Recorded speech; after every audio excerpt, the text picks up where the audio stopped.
Hai, selamat datang di channel Rebahan 24 Jam. Hari ini kita akan membahas sebuah alur cerita film yang baru banget dirilis pada tahun 2023 dengan judul Ride On 2023. Kira-kira bagaimana keseruannya? Yuk langsung saja kita masuk ke dalam pembahasan alur ceritanya. Film dibuka dengan memperlihatkan pemeran utama dari film ini, yaitu Master Luo yang sedang dibangunkan oleh kuda kesayangannya, yaitu Red. Terlihat ya, mereka sangatlah akrab karena memang Luo tak memiliki siapapun selain kudanya itu. Setelah membersihkan diri, mereka berdua pun berangkat ke pasar untuk mencari uang. Ya, seperti biasa, Red akan diminta melayani orang-orang yang ingin berfoto dengannya, lengkap dengan semua properti sesuai keinginan pelanggan. Pada malam harinya, Luo tiba-tiba didatangi oleh seorang rentenir bernama Rais bersama dengan para anak buahnya. Luo diketahui memiliki hutang setelah tidak lagi mendapatkan job sebagai pemeran pengganti karena perusahaan film tempatnya bekerja telah bangkrut. Karena tak bisa membayar hutang, Rais berniat mengambil Red untuk membayar hutang Luo. Namun tentu saja Luo menolak karena Red adalah satu-satunya yang ia miliki saat ini. Alhasil terjadilah kekacauan di mana Luo harus menghadapi Rais dan juga anak buahnya dibantu oleh Red.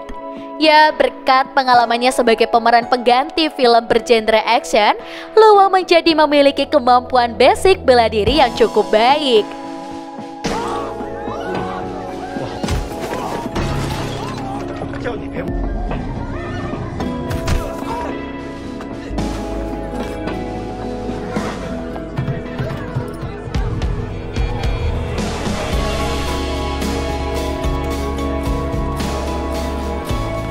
Berkat kerjasama di antara mereka berdua, Luo dan Red pun berhasil lolos dari kejaran Rais dan anak buahnya.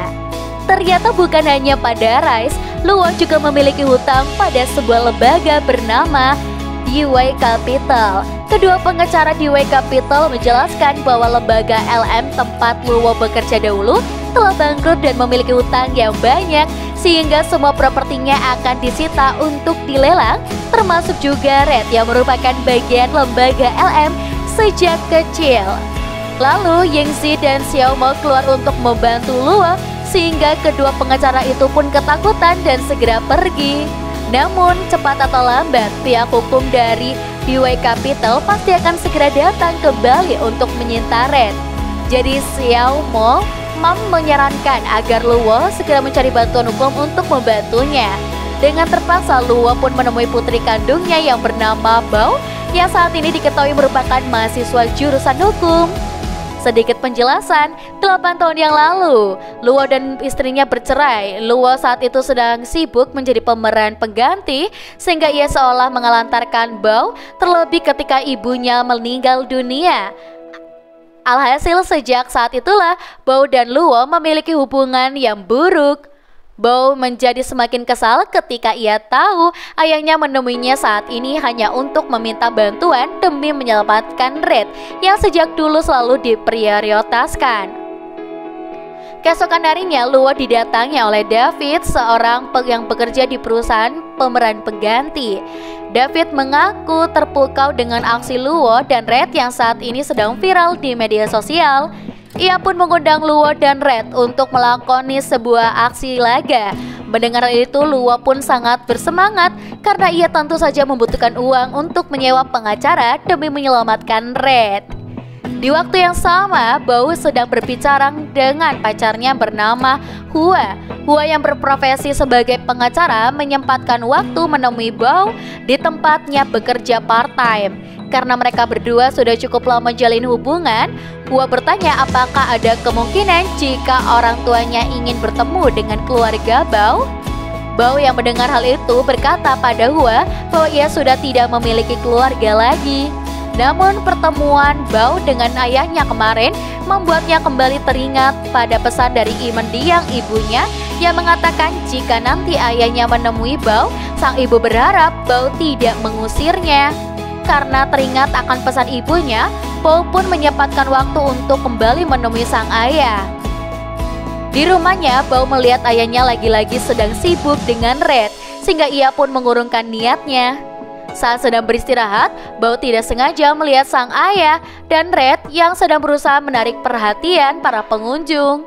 Seberapa keras pun ayah berusaha menarik perhatian orang-orang, namun tidak ada satupun orang yang tertarik dengan mereka. Hal itu pun akhirnya membuat Bao simpati pada sang ayah dan pergi menemuinya. Bao kembali ke sana bersama Hua agar ayahnya bisa membicarakan masalah hukum. Hua yang merupakan pacar Bao tentu saja grogi menemui sang calon mertua. Namun rasa cintanya pada Bao membuat Hua bertekad memenangkan kasus kali ini agar ia bisa mendapatkan lampu hijau untuk menikahi Bao. Scene beralih memperlihatkan sedikit flashback saat kelahiran Red. Saat Red divonis mengalami cacat euthanasia hewan.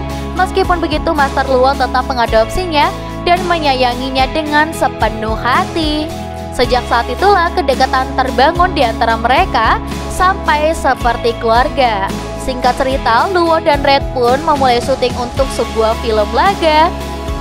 Meskipun hanyalah menjadi peran pengganti, namun sejak dulu Master Luo selalu berusaha memberikan yang terbaik. Apalagi saat ini untuk pertama kalinya Bao menemani sang ayah dalam proses syuting.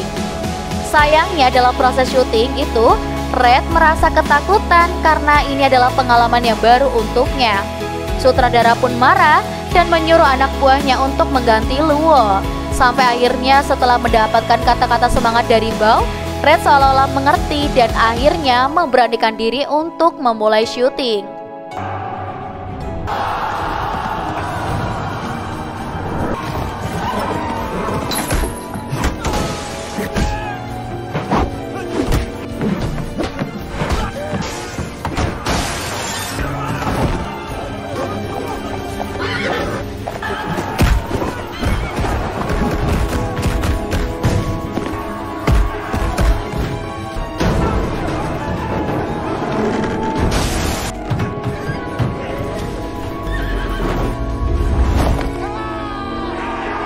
Alhasil berkat hal itu syuting pun berjalan dengan sangat baik. Bahkan Red dan Luo mendapatkan apresiasi dari sang sutradara. Sejak keberhasilannya itu, satu persatu tawaran syuting pun mulai berdatangan untuk Master Luo. Namun kali ini ada Bao yang bekerja sebagai manajer ayahnya yang bertugas mengurus masalah kontrak kerja dan perjanjian-perjanjian lain dalam proses syuting. Tentu saja Bao sebisa mungkin menegosiasikan setiap adegan agar tidak ada adegan-adegan yang terlalu bahaya untuk sang ayah dan juga Red. Meskipun begitu, karena pada dasarnya Master Luo adalah seorang profesional dalam bekerja, sehingga tak jarang ia melanggar perjanjian yang dibuat oleh Bao dan menyebabkan tubuhnya terluka. Pada suatu hari, Master Luo bertemu dengan seorang CEO perusahaan yang bernama Hesin. Hesin diketahui sebagai pengoleksi kuda dari berbagai negara. Kecintaannya terhadap kuda membuatnya tertarik kepada Red. Hesin kemudian menawarkan sejumlah uang yang sangat banyak untuk bisa mengadopsi Red, namun Luo selalu menolak. Alhasil, Hesin pun memanfaatkan gugatan dari DY Capital agar bisa mendapatkan Red bagaimanapun caranya. Tentu saja dengan kekuasaan dan kekayaan yang Hesin miliki, hal itu bukanlah masalah baginya. Jadi dalam beberapa hari pengacara dari pihak DY Capital sudah datang dan langsung memberikan surat resmi dari pengadilan untuk mengambil Red. Untungnya, Bao tetap bisa bersikap tenang dan mengatakan pada kedua pengacara bahwa pihak mereka akan mengajukan banding untuk mempertahankan Red. Hari demi hari, hubungan Luo dan Bao menjadi semakin baik. Setiap waktu yang mereka habiskan bersama menjadi lebih berkesan, seolah-olah semua itu membayar setiap momen terlewatkan antara mereka dahulu. Sampai suatu hari, Bao akhirnya siap memperkenalkan ayahnya kepada kedua orang tua Hua. Karakter Luo yang serba ceplas-ceplos mempermalukan Bao di depan orang tua Hua. Setelah makan malam, keduanya pun akhirnya berdebat. Bao kecewa pada sang ayah dan memintanya untuk berhenti memaksa Red dan dirinya bekerja terlalu keras dalam film. Dan benar saja, akibat terlalu lelah bekerja, Red dan Luo pun terluka di tengah proses syuting. Saat ayahnya dibawa ke rumah sakit, Bao diminta mengambil berkas-berkas yang diperlukan oleh ayahnya. Saat sedang mencari berkas-berkas milik sang ayah, Bao tidak sengaja melihat sebuah rekaman CCTV pertemuan Bao dan ayahnya di sebuah restoran. Tak disangka selama ini, Luo selalu menonton rekaman CCTV itu ketika ia rindu kepada Bao. Karena sejak dahulu Bao memang selalu cuek pada ayahnya, jadi Luo tidak memiliki kenangan yang banyak dengan Bao, sehingga ia pun memohon untuk mendapatkan rekaman CCTV setiap ia bertemu dengan Bao atau saat Bao dan ibunya datang ke restoran itu. Lagi-lagi Bao merasa terharu dan bersalah pada sang ayah. Apalagi saat Bao menonton rekaman kompilasi ayahnya saat menjadi pemeran pengganti dalam film laga. Tak jarang Luo terluka hingga sangat parah dalam memerankan beberapa adegan sampai yang parah membuatnya koma selama 8 bulan. Bao dan ayahnya pun menonton rekaman itu bersama-sama dan menangis. Luo berkata setelah kejadian itu ia tidak bisa berbicara selama 1 tahun dan kehilangan sebagian ingatannya. Hal itulah yang dahulu membuat hidup Luo berantakan hingga akhirnya ia pun harus menceraikan ibu Bao. Karena tak ingin ayahnya terluka lagi, Bao pun meminta ayahnya berjanji untuk tidak bekerja lagi sebagai pemeran pengganti dalam film laga yang bisa saja membahayakan nyawanya dan Red.